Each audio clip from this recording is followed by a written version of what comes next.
All right. Welcome back to Great Escape Vinyl. My name is Jeff. I keep saying that, and I do realize the whole 21 Jump Street thing, or 22 Jump Street, whatever it is, whenever he says that, my name is Jeff. And I can't stop thinking about it every time I say that. But that is my name. So there we go. Now, with that out of the way, because I know it's coming at some point. It hasn't happened yet, but I know it's coming. All right. Today, right off the bat, I want to say Gojira at the Olympics was awesome for metal. Reading the comments on a lot of stuff, saying death metal, saying rock, saying this, saying that. I mean, I feel like Gojira is just metal music. It's not extreme. It's not over the top. It's not a lot of things that I listen to, and I think it's just metal. That's what I consider it. So that's what I consider it, because I feel like the people that are saying that it's death metal are people that listen to, I don't know, Volbeat or something like that. So, with that out of the way, again, I thought it was great. I was extremely happy to see it. Gojira is a great band. I love Gojira. There's just, for me, I mean, there's nothing I can say other than it was kind of emotional, man. I mean, I really, really liked that was out in the front of the world, pretty much. I mean, on a world stage, that's a big one. So I'm glad that happened. And when I say there's nothing for me to say other than, I'm just saying, like, I like Gojira. I didn't just find him, so I already knew. I've already seen him live 3 or 4 times. I mean, I wish I'd seen him more back in the day, but I didn't. But now that that's out of the way, real quick, subscribe to the channel, like the videos, dislike the videos, whatever you want to do. And with that crap out of the way, let's get this started. You saw the thumbnail. I did just get this and listen to it, and this is great. This is like chill music to listen to. It's instrumental, and I really enjoyed it a lot, to be honest with you. It is my first and only time hearing it, but it is good stuff. And it should be noted that it's like constantly, or at least it seems like on the record stores that I go to and look at and whatnot, but it goes up, it sells out, and then they get a new shipment in or whatever. So good for them, because I mean, it's well worth it. They're good. And I would recommend this to anybody if you want just some laid back, chill, just, I don't know, guitar music.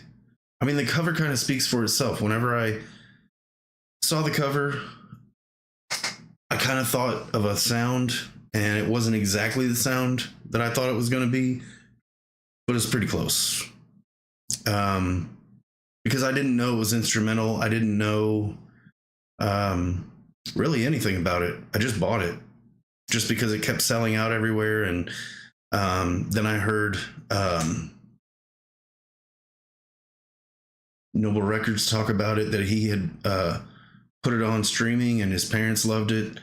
So, I was just like, if, kind of like he said, if, well, not like he said about it. I'm saying if his mom likes it, which apparently she did, if she was like, who is this? This is pretty cool. I want to check that out. And I did, and I'm recommending you check it out. It is a great album. Again, it's all instrumental, but good stuff. Great stuff, to be honest. On the Easy Eye Sound label. All right. Now this next one, this came out on Record Store Day. I didn't get it. I didn't get it. I kind of wanted to get it, sort of. I had no idea what it was. I just knew it was something that came out in the 90s. And, you know, like,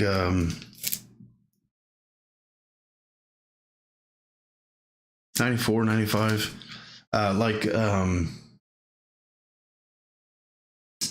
Just right around that grunge scene, right around that whatever. Nirvana, everybody, you know, Alice in Chains, all that stuff, Pearl Jam, whatnot. This is way different than that. And after showing this to Jacob, that friend of mine that did the podcast with me the last time, I had no idea who this was, and I showed it to him. I sent it to him, and he listened to it, and he was like, "Man, those vocals sound really familiar." And come to find out, I believe, don't shoot me if I'm wrong, the lead singer is from Echo and the Bunnymen. I don't know if there's two members of Echo and the Bunnymen in this band. I don't know that.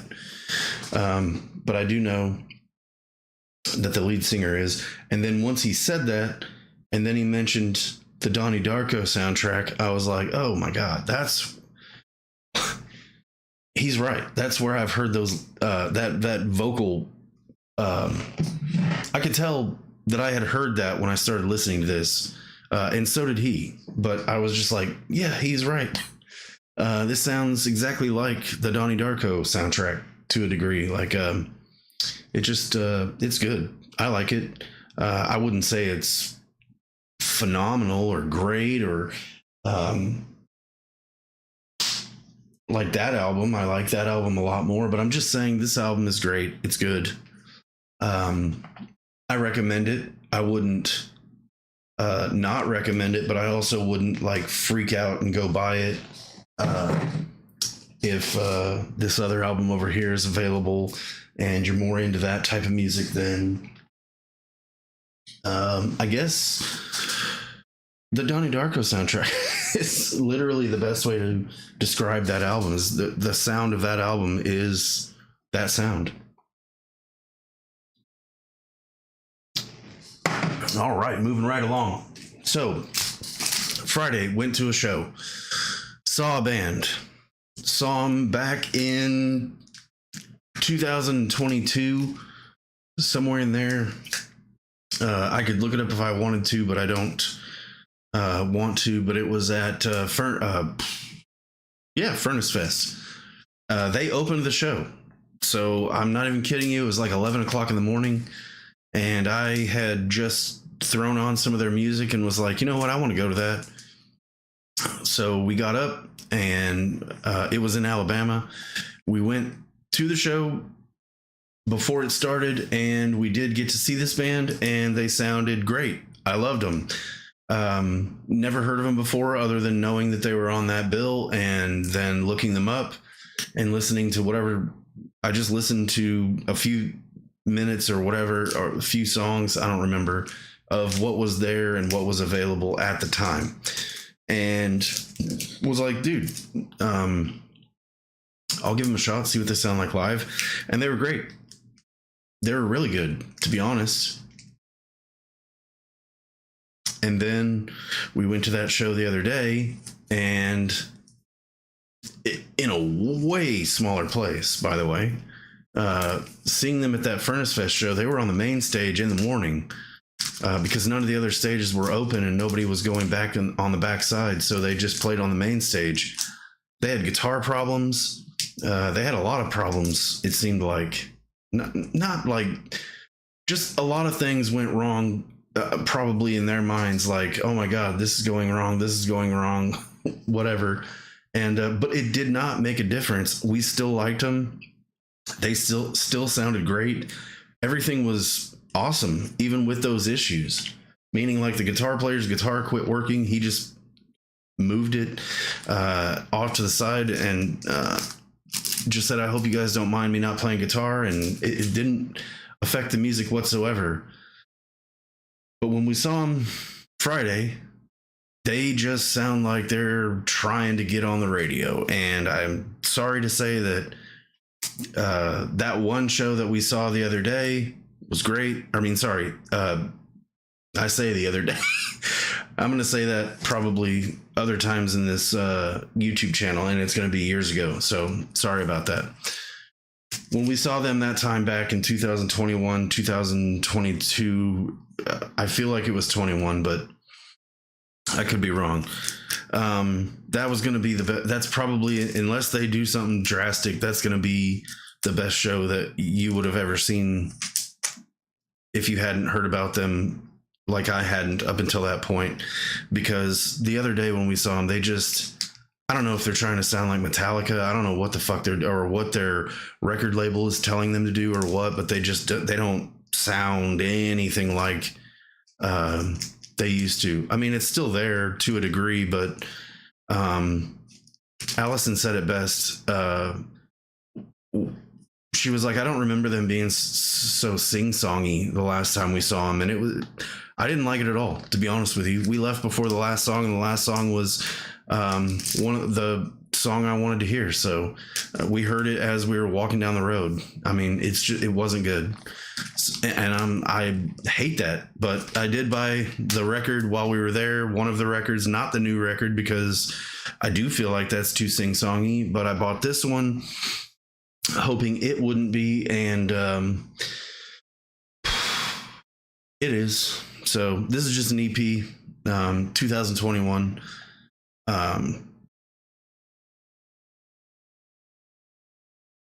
There's a fair chance I'll get rid of this. I don't know, but probably a fair chance.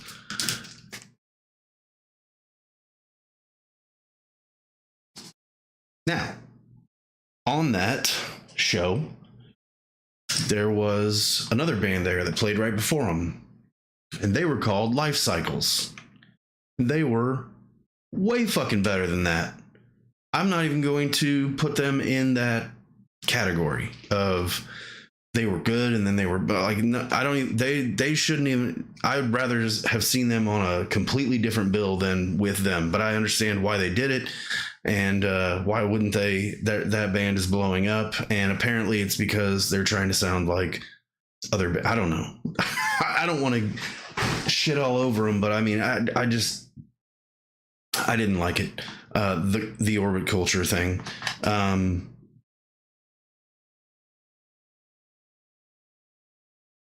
This band though was phenomenal, and I don't know if nope, it won't work.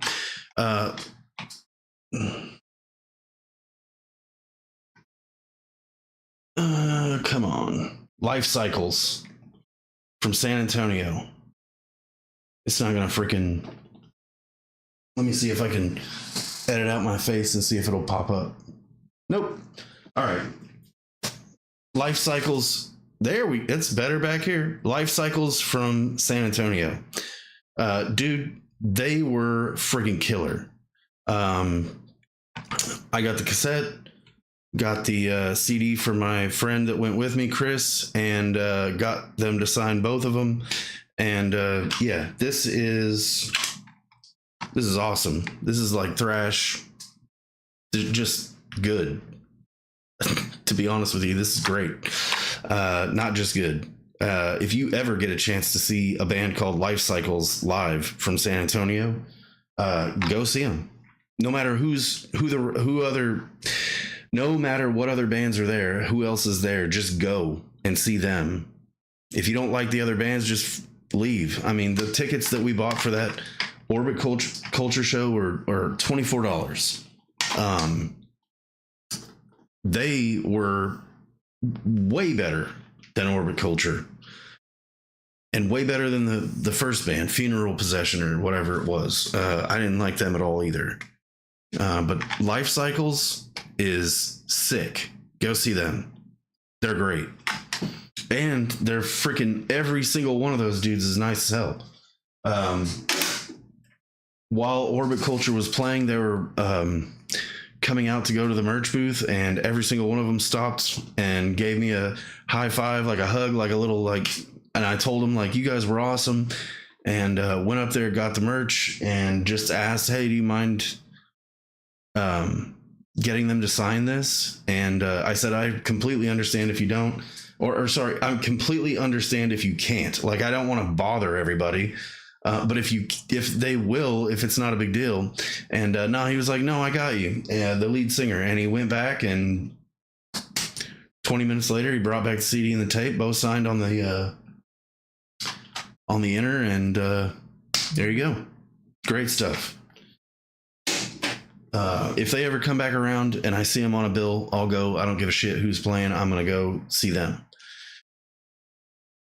Not to say that if somebody's, coming that I like, I won't go see them as well. I'm just saying they are worth paying full admission to go see, even though right now they're probably not the biggest band, around or whatever. They're not as big as Orbit Culture. Whatever. They're better than Orbit Culture, in my opinion. I liked them a lot.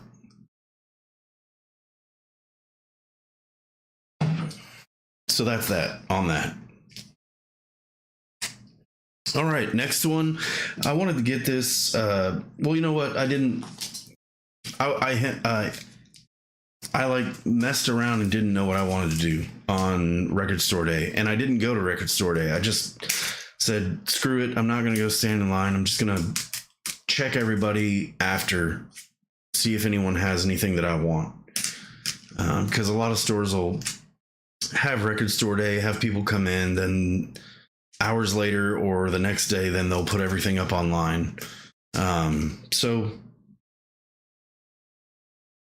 I also, well, it doesn't matter. I mean, it does matter, but it doesn't matter. I just want to say that everything, for the most part, that's a Record Store Day exclusive is exclusive for the most part because of the variant. In this case, once I heard about all of this situation, I was like, okay, they're going to release it. So what I mean is when you go to Record Store Day, make it seem like what you're about to buy is never going to be ever available ever again. And they're right in that variant. But if you want the music and the music only, it's probably going to be available because this was available. And you can't find the Record Store Day version of this anywhere on that green vinyl. But this is out. And I mean, people are trying to sell that green version of this from Record Store Day for, I don't know, $100, $75, whatever, more than that. And it's just like, once I found out, okay, so they put the Record Store Day release out. If it sells out well, they're probably going to release it as a main release. It's just a Record Store Day release to see if people want it, pretty much, it seems like. And of course, everybody wants this. So it was repressed after Record Store Day, or probably at the, I don't know, at the same. I mean, it's probably been repressed for a while now, meaning they saw how well it sold and they started pressing it, and now it's just become available in the last month. So Gandalf, this is from 1969. This did have a different sound than I was expecting, but not in a bad way, just different than I expected. I expected it to be more guitar driven, like heavy. Heavy is more of what I should say. And it sounds more like Odyssey and Oracle by the Zombies, the Time of the Season song or whatever. Kind of sounds more like that than I thought it would. But I like that album and I like this album. It's great. This is on clear vinyl. The other albums that I have shown already, they're all on black vinyl, except the Hermano. Don't let me mess that up. Yeah, Hermanos Gutierrez. That's on a red and orange type of like galaxy type of vinyl. Pretty good looking stuff, but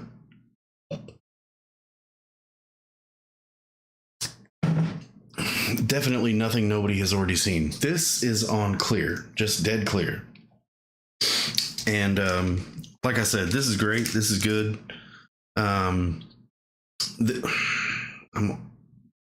This was mastered by Kevin Gray, and it sounds great. As good as it can sound, because I mean, again, at the time of the time, and I guess there's also this spot in it where I did hear it, but I'm just saying there's a spot where it like skips or something like that, and I don't know where it was because I just played it and I was moving around the house and doing whatever, but it's apparently exactly like, even if you bought the original album, it's there. It must be on the master tapes that little dead spot is there, or that dropout or whatever. So other than that, and I mean, it didn't even bother me. I mean, it's old music. I mean, you're going to expect something to happen. I mean, they were working with tape.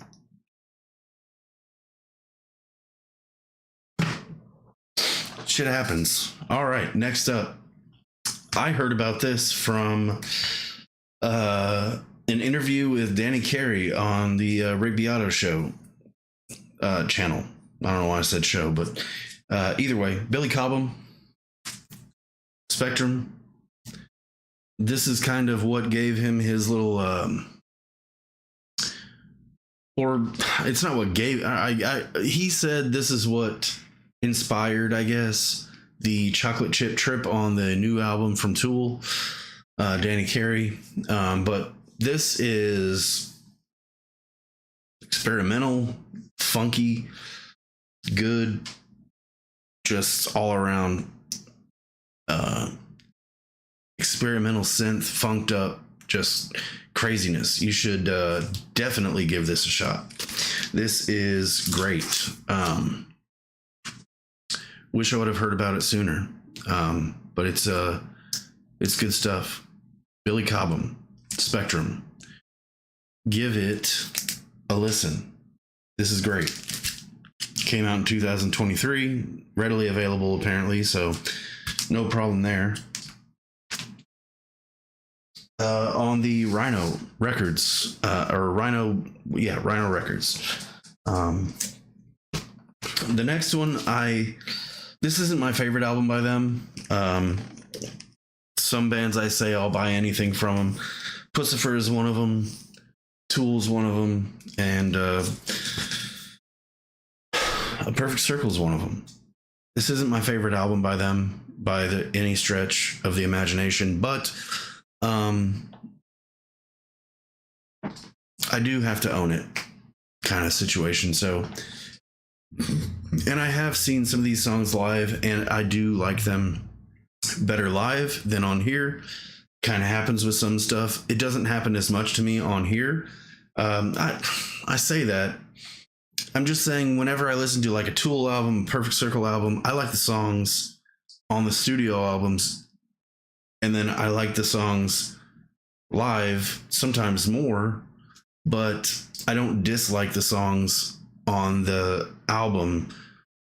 Like Dave Matthews, I don't like any of their studio albums for the most part, especially after hearing their live songs.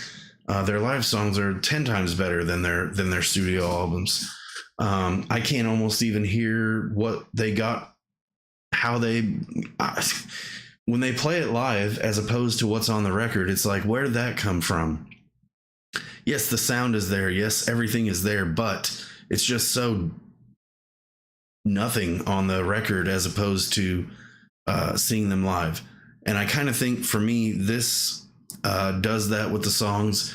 But after more listens and things like that, after I first heard it, I do like this album. I'm not saying I dislike it, but there are tracks on here that I do not like a lot. I'll listen to them. I like A Perfect Circle. I love A Perfect Circle.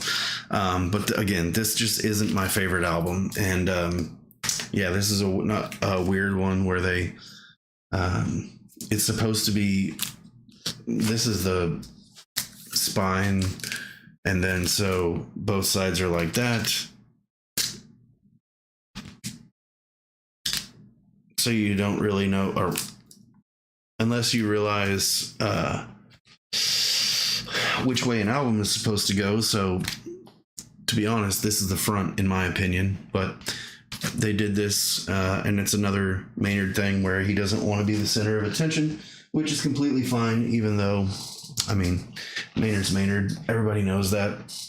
But hey, I mean, everybody that has a band, everybody that he has a band with is also just as much. And I feel like that's why he does it the way he does it, because he knows, like, hey, I mean, yeah, I get it. I'm the most popular, if you will, but why? who made that decision? These people are fucking great too. I mean, I think he said multiple times, if Matt Mitchell wasn't in the Puscifer thing, I don't think it would be anything that it is now, because Matt Mitchell's a fucking beast. Not to put anything down about Karina or anything like that, but I mean, Matt Mitchell does a lot of this stuff, the production and the mixing and all the, you know, everything like that.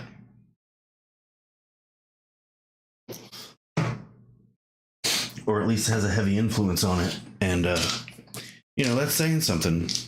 So, all right, next, I have 2 box sets, and then this video will be over. This is a shorter video, hopefully, than most of the others, because I have rambled and rambled on most of these. But the next one is this Black Sabbath box set. I, at first, did not think I wanted this. Because it's not Ozzy, it's not Dio, it's not Black Sabbath, in my opinion. That's what I thought. So, and you know, to a degree, it's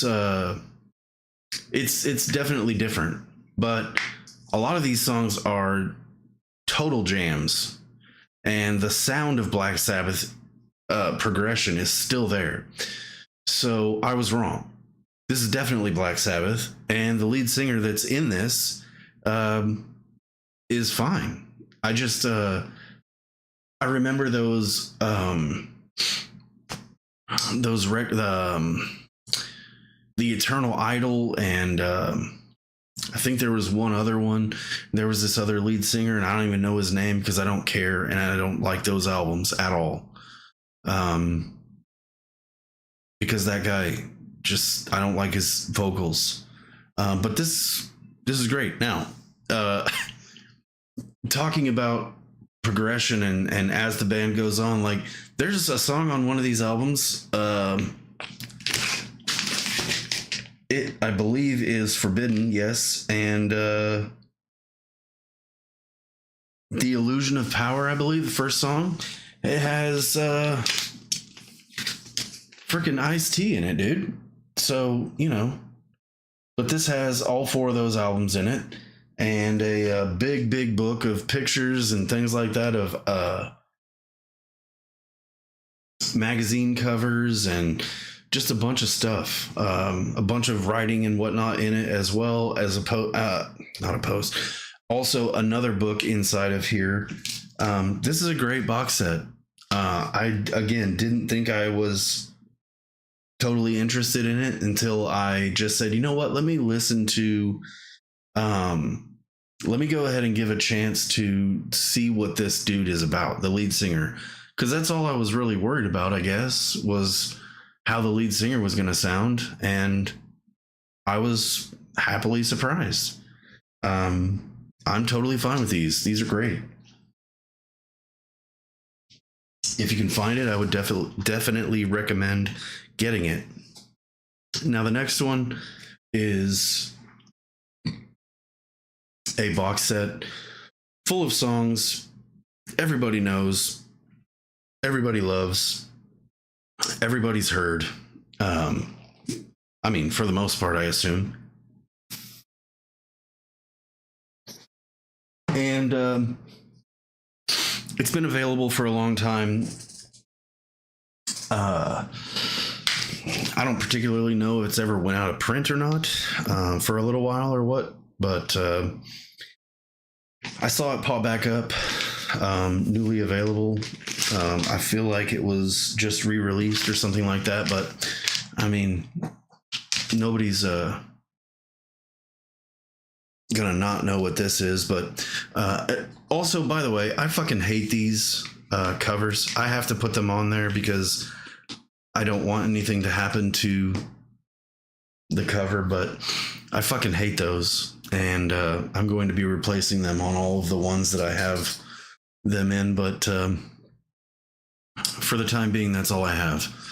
I don't like that they don't even fit even close.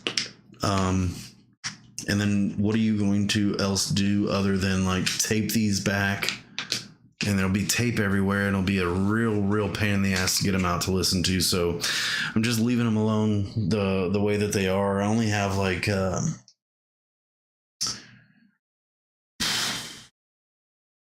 8 or so of these in right now, but this is Led Zeppelin Mothership. This has a lot of songs on here, and basically they go albums 1 through 4, I believe. Well, no, it goes into the others as well, Presence and In Through the Outdoor. So there is a lot of songs on here. This is just great to own because I don't have every single one of these albums. I only have 3 of them, so I need to get the others, but this is just something great to have on vinyl that has all those songs in one place, where I can just kind of skim through it if I want to. If I don't want to just put on 1, 2, or 4, those are the ones I do have, 1, 2, and 4. Even though people call that Black Dog or whatever, but all right, that's all I have. Oh, you know what? No, it's not. Where the fuck did that go? I have one more record. No, I don't. I have 2 more records. I'm sorry. One of them is this next one is the one I forgot last week that I had already had, and I should have put it on last video. And I told you that if I remembered it during the course of the video that I would pull it out, and I totally forgot while I was doing it. But it is Cerebral Rot on $20 Spin. It's fine. It's definitely death metal, gore metal, whatever you want to call it. Gore metal because it's about just, the lyrics are just about, you know, ripping bodies apart and stenches and all that stuff. Pretty standard gore metal, whatever you want to, again, call it. But Cerebral Rot, Execution of Mortality. It's okay. I don't love it. I don't dislike it at all. But I would say that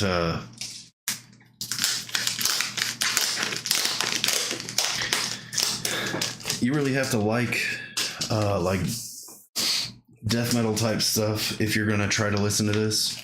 But for me, I mean, I like death metal, I like gore metal, I like all that stuff. So this is fine for me. This is great. I don't mind it at all. But it is on this pretty funky looking, pretty good looking stuff, in my opinion. This is the August. I don't fucking know. No, June. This is June. July was that brown acid that I showed you last week, and this was the earlier one. So happy to have it. Don't mind it at all. But again, it's like gore metal, death metal, heavy, sludgy gore lyrics. Good stuff. Now, this one just came in yesterday. This is a great album. This is good stuff. It's just on gray vinyl, so nothing ridiculous, but Malevolent Creation, Eternal. Malevolent Creation is a band that came out in the 90s. They were really awesome. And if I know my factual situation right, the lead singer left the band, or I have not done any research, but I know that the lead singer that is original to Malevolent Creation is not on this album, in my opinion. I don't know how to say it. In my opinion. That's a stupid thing to say because it's not my opinion. I don't believe this is the same lead singer. When I listened to the original stuff and then listened to this, the vocalist sounded different, and then I looked into it a little bit more, and it seemed like on this album there was a change. Now, the original lead singer has since passed away, rest in peace, but I don't know if that happened now when this album came out, or if that was more recent. I haven't done enough research into that to know that, but nonetheless, this album is still great. The vocalist is good, but I wouldn't say he's as good as the original lead singer. The original lead singer just had a sound to him that is just kind of sort of his own. You might say he sounds like other lead singers to a degree, but I feel like they sound like him to a degree. And they definitely don't have his yell, like his scream, like his. He has this way about his voice that sounds like a real person just clenching their teeth together and saying something or singing something that not a lot of people have, and I don't think most people have or can even do. So this isn't the same guy, but it's still good stuff.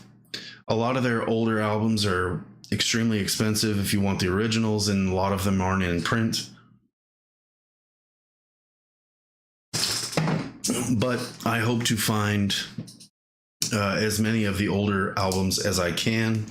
But nonetheless, this is not a bad album at all. It's not a okay album. It's a good album.